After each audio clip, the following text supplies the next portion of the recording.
தந்தை மகன் தூயாவியாரின் பெயராலே ஆமேன். ஆன்ம வழிகாட்டி பிப்ரவரி மாதம் 17ஆம் தேதி செவ்வாய்க்கிழமை. பதுவை புனித அந்தோணியாரை நோக்கிய நமது இறைவேண்டல்.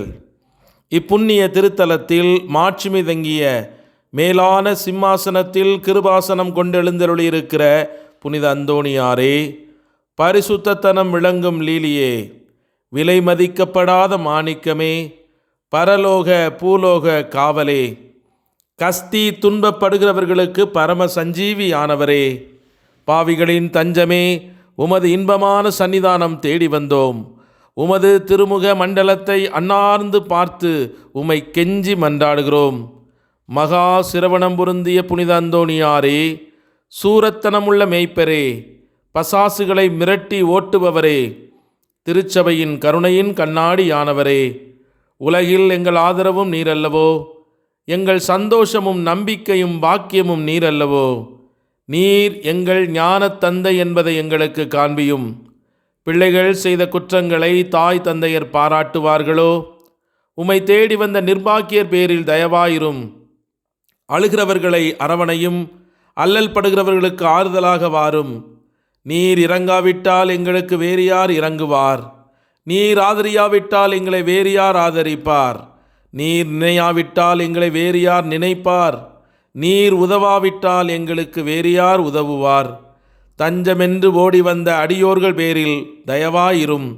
பரிசுத்த வெண்மையின் தூயதான தயாபரமே, தயை கடலே, தவிப்பவர்களுக்கு தடாகமே, தனித்தவருக்கு தஞ்சமே, உமது இன்பமான சன்னிதானம் தேடி வந்தோம்.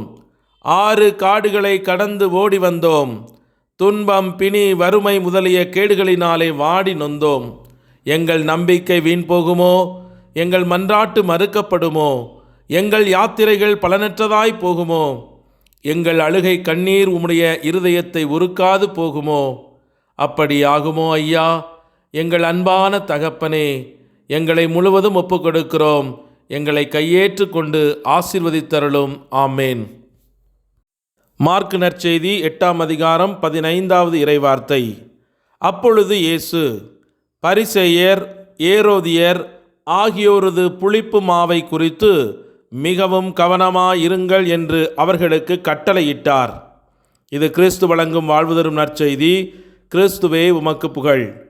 சிந்தனை: இதை என் நினைவாகச் செய்யுங்கள். எதனை நான் நினைவாகச் செய்ய வேண்டும் என்று கட்டளையிடுகிறார் ஆண்டவர்? அவர் அப்பத்தை பிட்டு தம் சீடர்களுக்கு கொடுத்து, இது என் உடல் என்றார். பின் திராட்சைரசம் கொண்ட கிண்ணத்தை எடுத்து, இது என் இரத்தம் என்றார். ஆக ஓர் சடங்கை தன் நினைவாக தொடர்ந்து செய்ய கிறிஸ்து கட்டளையிட்டாரா? திருப்பலி என்பது என்ன? திருப்பலிக்கு கொடுக்கும் பெயர்கள்தான் என்ன?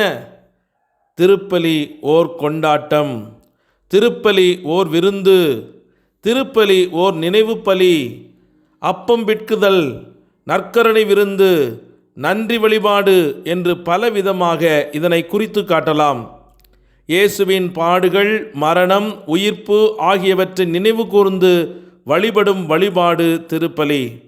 நற்கருணை என்பது கிறிஸ்துவின் தியாக அன்பினை வெளிப்படுத்தும் ஓர் அருள் சாதனம்.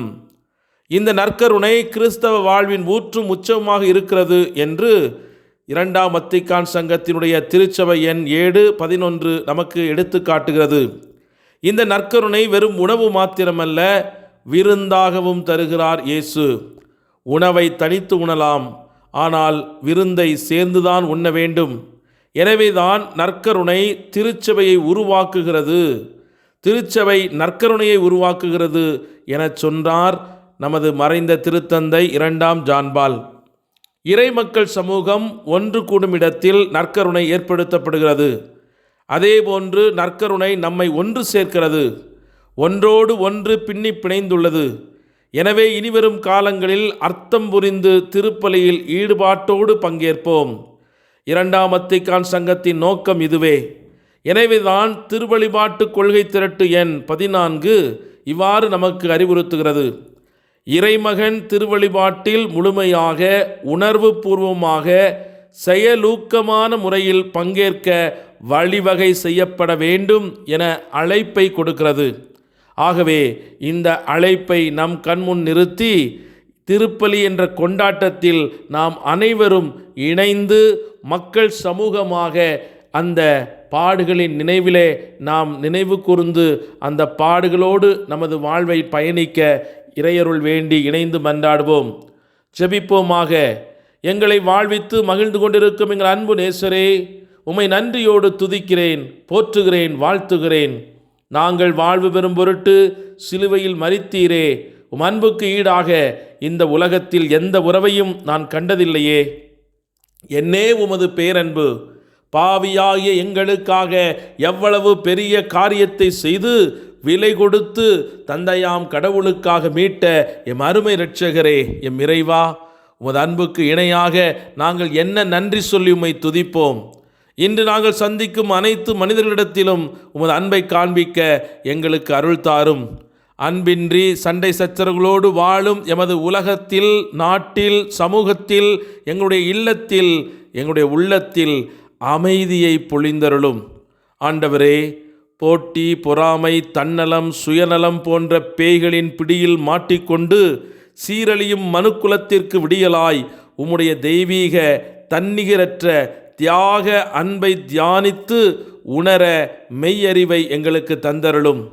போதையிலே தடம் மாறி செயல்படும் தாறுமாறான பாலியல் உறவுகளுக்கு தங்களை விற்று போட்டு கொண்டிருக்கும் ஒவ்வொரு இளம் தலைமுறையினரிடத்திலும் இன்றைய மனுக்குலத்திலும் உம்முடைய கருணையின் பரிசாய் கொடுத்த தூய ஆவியின் அருள் பொழிவினால் ஒழுக்கமுள்ள, நேர்மையான, உமக்கு பிரியமான வாழ்வு வாழ எங்களுக்கு கற்றுத்தாரும். இதயம் உருக்குலைந்து மாய கவர்ச்சிகளுக்கும் பொய்யான அன்புகளுக்கும் தங்களை விற்றுவிட்ட மனித மனங்களை தாய் உள்ளத்தோடு இன்று சந்தித்து திடப்படுத்துவீராக. தாயின் கருவில் பெயர் சொல்லி அழைத்தவரே, இன்று உமது பிள்ளைகளையும் தாயன்போடு அரவணைத்து காத்தருள்வீராக. எங்களை ஒருபோதும் கைவிடாமல், எங்களை விட்டு விலகாமல், கை நெகிழாமல் உமது பேரன்புக்கேற்ப எங்கள் பாவங்களை மன்னித்து எங்கள் மீது இரக்கம் கொண்டு எங்களை திடப்படுத்தி வழிநடத்துவீராக. ஆமேன். எல்லாமல்ல இறைவன் தந்தை, மகன், தூய ஆவியானவர் உங்கள் அனைவரையும் நிறைவாக ஆசீர்வதித்து பாதுகாத்து வழிநடத்துவாராக. ஆமேன். இயேசுவுக்கே புகழ், இயேசுவுக்கே நன்றி. மரியே வாழ்க. இயேசுவின் இரத்தம் ஜெயம்.